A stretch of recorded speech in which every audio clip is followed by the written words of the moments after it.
Mas Argun, kalau kita lihat ini kan dari dulu banyak yang melihat bandar atau investor institusi besar ini cenderung seolah-olah hanya mau memanfaatkan para investor retail begitu. Nah ini pandangan ini sebenarnya bagian mana ini yang harus kita luruskan sebenarnya, Mas Argun?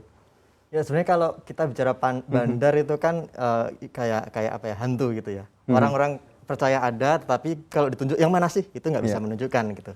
Tetapi pola-polanya mungkin orang bisa ngebaca. Makanya ada teman-teman di pasar yang sudah membuat bandarmologi gitu ya, untuk membaca pergerakan transaksi jual beli para bandar ini, kemudian bagaimana agar menghindar agar tidak terkena jadi korban gitu oleh para bandar itu.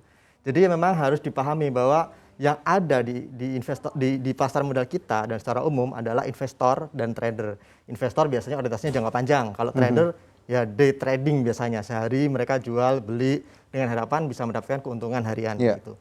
Nah, day trader inilah yang kemudian menjadi rawan untuk berusaha mengikuti pergerakan para investor-investor besar yang dinilai membentuk harga gitu. Jadi mereka ingin ikut-ikutan agar ketika nanti si bandar besar atau pemain besar ini cuan, dia ikutan cuan gitu. Jadi kalau kita bicara bandar memang tidak ya itu perspektif gitu ya. Mungkin kita akan mandang hari ini investor A adalah bandar, besoknya bukan bandar seperti itu. Memang tergantung pada pola trading dia saat itu. Katanya ada pola distribusi, kemudian akumulasi gitu, dan kemudian ternyata ada aspek dalam tanda kutip nih manipulasi pasar di situ, pembentukan harga untuk mendapatkan keuntungan si investor ini gitu. Jadi ini bukan semata-mata broker atau investor tertentu, tapi siapapun itu bisa menjadi bandar juga selama dia menguasai seperti disebut Mas. Salah satu nasdem kita adalah ya dia memiliki resource yang besar gitu. Yang penting kapitalnya gede gitu ya, dananya gede, bisa gerakin satu emiten gitu ya berarti ya Mas. Oke, saya beralih kembali ke Pak Frans. Pak Frans, ini tadi dikatakan oleh Mas Argun sendiri bahwa adanya satu potensi begitu ya dari para market maker atau bandar ini untuk bisa mengendalikan harga. Nah ini kan biasa kita lihat pada mekanisme pre-opening dan juga pre-closing. Nah ini benar nggak sih hal tersebut biasa terjadi pada momentum tersebut? Ya, itu benar banget. Jadi pada waktu pre-closing, pada waktu kita mau closing itu kadang-kadang ada saham loncat, atau kemarin deh waktu ISG jatuh dari berapa persen ya, saya agak lupa. Ada satu yang heboh banget yang BRI turun di akhir bulan itu. Nah itu semua ya kerjaan pemain institusi, bukan kerjaan investor retail. Jadi apakah bisa? Ya bisa jawaban. Seperti itu Mas Daniel. Baik, berarti memang benar ya ada mekanisme pembentukan harga seperti itu ya Mas Argun ya. Saya beralih kembali ke Pak Alfred dari sisi pertanyaan yang sama dulu nih Pak Alfred. Ini benar atau enggak nih Pak Alfred? Biasa terjadi momentum-momentum seperti itu? Ya, yang pertama tadi bahwa memang kalau bicara masalah tadi bandar memang tentu punya latar belakang dan tujuan yang berbeda-beda. Ada bicara masalah liquidity provider, ada bicara masalah pembentukan harga. Anda bicara tadi memang berharap adanya herd behavior sehingga mereka bisa memanfaatkan itu. Jadi begitu banyak macam latar belakang. Jadi kalau bicara masalah pembentukan harga ya memang itu bisa menjadi salah satu latar belakang yang ada karena memang kebanyakan bicara masalah market maker, liquidity bandar atau market maker tentu bicara masalah pembentukan harga. Jadi apakah ada indikasi itu ketika ada pembentukan harga? Ya bisa jadi iya. Walaupun tadi untuk proses pembuktian memang agak berat, tapi sampai sejauh ini kita memang melihat ketika memang harga bergerak relatif cukup cepat tanpa informasi yang bisa menjelaskan, artinya bahwa ini ada sesuatu informasi yang memang tidak didapat oleh pasar. Sehingga kita lihat bahwa ketika dia bisa menggerakkan harga, tentu dia punya kekuatan demand yang cukup besar. Jadi kekuatan ini yang bisa dikatakan tadi menjadi bagian tadi pekerjaan atau menjadi latar belakang atau tujuan dari bandar, yaitu bicara masalah mekanisme penetapan harga. Tapi kembali lagi bahwa tadi setiap bandar pasti punya latar belakang, pasti punya tujuan. Bahkan secara positif juga sebenarnya kita bisa lihat bahwa bandar juga punya sisi positifnya, tapi bicara masalah liquidity provider. Jadi bisa dikatakan hampir semua market, tidak hanya pasar, hampir semua market pasti sangat berharap adanya bandar, karena tadi bandar itu bicara masalah salah satunya adalah pembentukan supply dan demand, dan itu juga menjadi bagian penting untuk membentuk sebuah pasar. Baik. Itu juga perlu menjadi catatan juga mungkin. Baik, ini menarik ya. Kita akan gali lebih jauh lagi. Sekarang kita melihat dari sisi retailnya dulu, Bapak-Bapak sekalian. Saya ke Mas Argun terlebih dahulu. Ini kalau dilihat dari sisi angka dan juga risetnya, begitu Mas Argun. Ini apakah kalau market maker melakukan aksi pembentukan harga atau bahasa kasarnya banting harga gitu atau angkat harga, ini sebenarnya menguntungkan atau merugikan investor retail sebenarnya? Itu dua sisi ya. Jadi kalau kita bicara apakah praktik itu dilarang gitu, enggak juga gitu. Karena mereka juga sedang mempraktikkan apa yang dilakukan oleh investor retail, yakni trading buy and sell gitu. Hanya saja kan ada dugaan bahwa praktik buy and sell-nya itu semu tanpa didasari oleh informasi atau fundamental misalnya.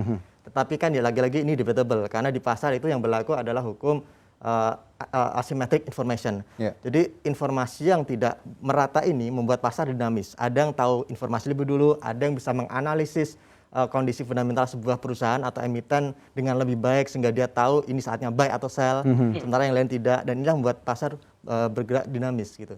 Tetapi investor retail memang kalau hanya mengikuti pergerakan, ya otomatis dia ikut arus dan biasanya yang ikut arus tidak tahu kapan saat untuk keluar. Ketika arus itu mau menerjang tembok misalnya. Nah, dia biasanya ketinggalan. Makanya saya bilang seharusnya investor kita, retail nih, fokus pada fundamental gitu. Jadi dia harusnya tetap menjadi investor, jangan jadi swing trader, day trader. Karena memang risikonya yaitu tadi, Anda bisa jadi korban dari para dalam tanda kutip bandar-bandar ini. Tetapi kalau Anda tahu fundamental dan Anda ngerti bahwa ini saatnya sell atau buy berdasarkan informasi fundamental, saya pikir bandar mau ngapain pun Anda tidak akan terpengaruh begitu. Bisa lebih santai dan kondisi psikologinya juga ini masih bisa lebih tenang begitu ya, untuk melakukan investasi saham tentunya. Tapi Daniel, bedanya kalau di Amerika, investor retail di sana itu juga sudah powerful karena mereka sudah bisa mengorganisir diri. Nah, ini saya pikir perlu dibahas dengan Bapak-bapak ini, dengan Pak Fransiskus dan Pak Alfred. Apakah kita bisa investor retail kita di Indonesia untuk melakukan hal yang sama? Kan mereka juga sebenarnya day trader di Amerika nih. Kemudian mereka berkumpul di Reddit, kemudian berkoordinasi. Kita mau jagain saham ini, ibaratnya gitu. Berkoordinasi untuk menyerang begitu ya, seolah-olah ya. Jadi mereka para retail ini berubah menjadi bandar dalam tanda kutip itu sendiri gitu ya, untuk membentuk harga dan mengarahkan harga dari sebuah perusahaan. Alasannya hanya satu, mereka memiliki informasi, memiliki kemampuan koordinasi dengan sosial media misalnya. Di Indonesia harusnya itu juga bisa dilakukan, tetapi saya nggak tahu apakah akan bisa langsung saja kita tanyakan begitu ya, apakah investor-investor di Indonesia bisa melakukan hal yang sama begitu ya, seperti yang dilakukan di Amerika Serikat. Tentu saya mulai pertanyaan ini dari Pak Frans, gimana tanggapannya Pak Frans? Bisa nggak nih sebenarnya? Oke.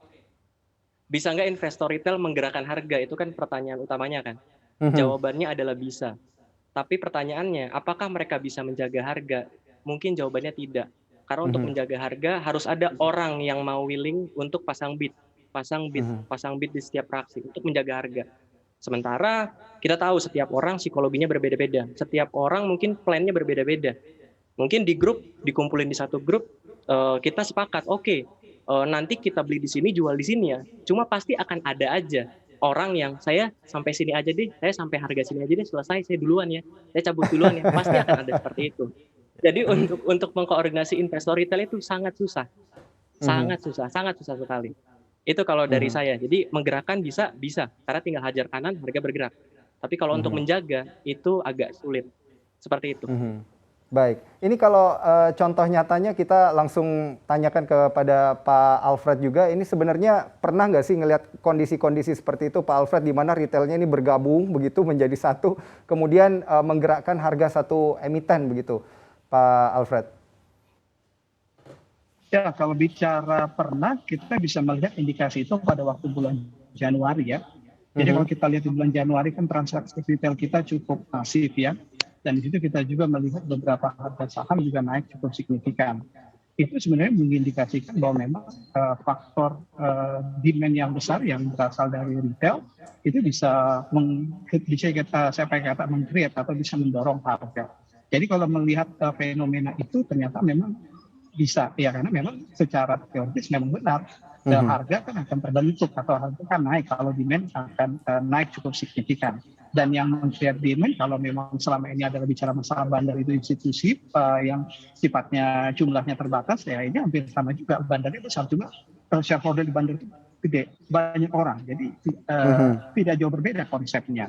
Jadi tinggal bicara masalah bahwa sekarang itu retail itu masih cukup memungkinkan karena dengan jumlah retail yang cukup besar di kita, apalagi tadi kalau kita lihat data-data yang ditujukan tadi memang cukup memungkinkan. Yang tadi umur 30-an aja udah bisa punya aset kurang lebih sekitar 30 triliun. Jadi kasarnya aja transaksi kita rata-rata sekarang 10 sampai 12 triliun. Jadi tentu bisa. Cuma tadi bicara masalah ini kalau bicara bisa. Tapi kan kembali lagi bahwa tujuannya kemana nih? Ya artinya bahwa ketika kita mau naikin harga, tujuannya kemana nih? Mau naik sudah naik terus bagaimana? Kan beda. Saham ini kan kepemilikan. Berbeda tadi dengan mekanisme yang soft sale tadi. Kalau soft sale tadi yang jual barang kosong tadi dia wajib membeli. Nah, kalau ini kan ini yang harus dilihat, yang harus dicermati oleh investor kita ya. Jadi kalaupun nanti suatu saat nanti mungkin beberapa investor mencoba mengarah ke sana nih, memanfaatkan investor retail kita yang banyak, media sosial yang cukup masif, ya tentu harus berpikir ulang lagi bahwa ini harus punya arah. Kembali lagi tadi, saya sepakat lagi bahwa bicara masalah arah saham itu jelas fundamental. Yang kedua adalah persepsi. Jadi dua itu yang membentuk harga saham. Jadi itu yang harus dilihat. Jadi jangan sampai tadi bahwa herd behavior itu paling banyak digandrungi investor pemula kita karena memang dia nggak ada modal. Karena kan kalau untuk ikut-ikutan nggak ada modal, cuma ngikut doang. Ya kembali lagi risikonya juga cukup besar. Baik, menarik ini kita bahas lebih lanjut Pak Alfred, Pak Frans, saya juga Mas Argun. Ini karena kesimpulannya kalau kita lihat dari satu pertanyaan ini bisa aja gitu ya, tapi ternyata takutnya gitu nggak kompak ya, ada yang take profit terlebih dahulu mungkin ya, ataupun tidak mengikuti arahan dan lain sebagainya. Nah,